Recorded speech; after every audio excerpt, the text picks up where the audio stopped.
इतना बढ़ गया कि अपना जो वेबसाइट है biharpolice.nic.in उसमें अपलोड ही नहीं कर रही है डाटा। कई सालों से डेटा अपलोड नहीं कर रही है। क्या चीज का डर है? ताकि भेद खुल जाएगा क्या? लेकिन अध्यक्ष महोदय, ये सारा डेटा हम लोग जो है कंपाइल कर करके रखे हुए हैं महोदय। और आप सब लोग जान रहे हैं कितना भ्रष्टाचार बढ़ा हुआ है। कहीं भी आप चले जाइए, बिना घूसखोरी दिए हुए काम नहीं होता। कोई काम हो सबका तय है। थाना हो, ब्लॉक हो, सीना जोड़ी से रिश्वत चल रही है महोदय।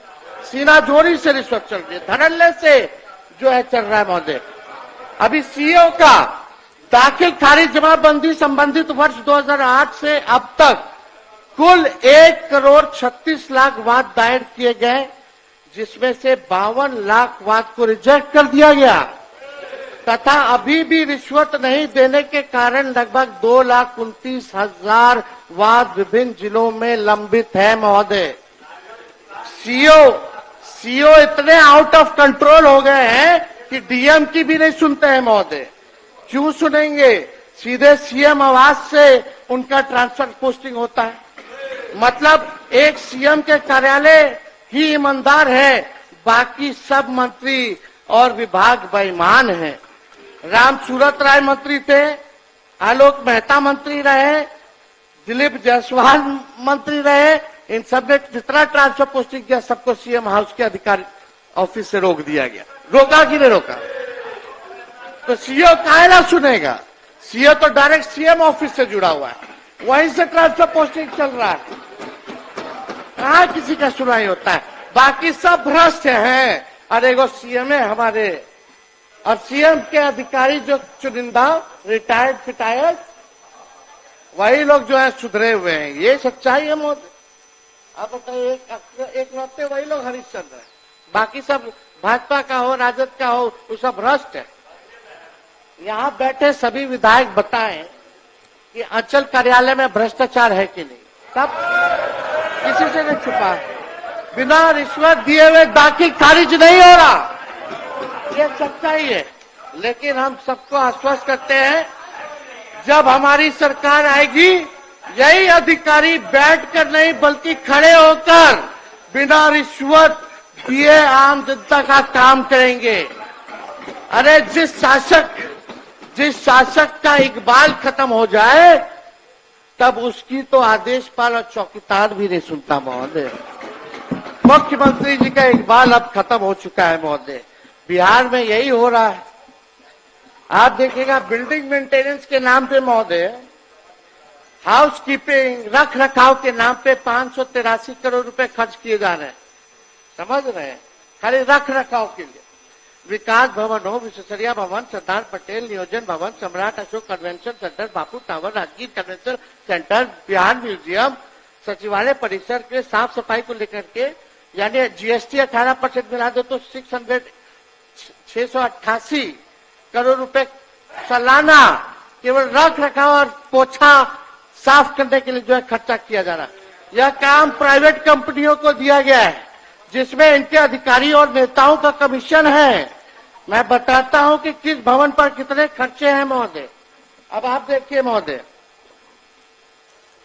बिहार म्यूजियम का प्रोजेक्ट का कॉस्ट 500 करोड़ रुपया और साल में साफ सफाई के लिए 30 करोड़ रुपया।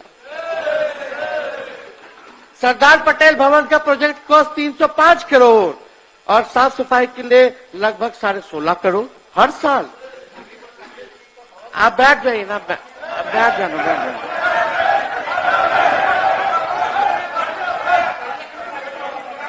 अध्यक्ष अरे छोड़िए ना। अरे मंत्री जी हैं, अरे इतना नहीं बोलेंगे तो ये मंत्री रहेंगे। थोड़ा बोलने दीजिए, गला इसी में ना साफ होता है। सवाल जवाब है तो चुप रहता।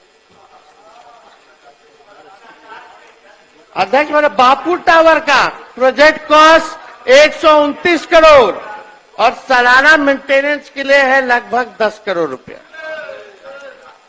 नियोजन भवन 93 करोड़ रुपए का प्रोजेक्ट और लगभग 7 करोड़ जो है आपका मेंटेनेंस का है महोदय।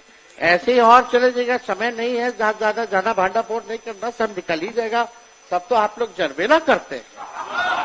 कुछ बचा है, दुनिया तो खत्म होने वाली है।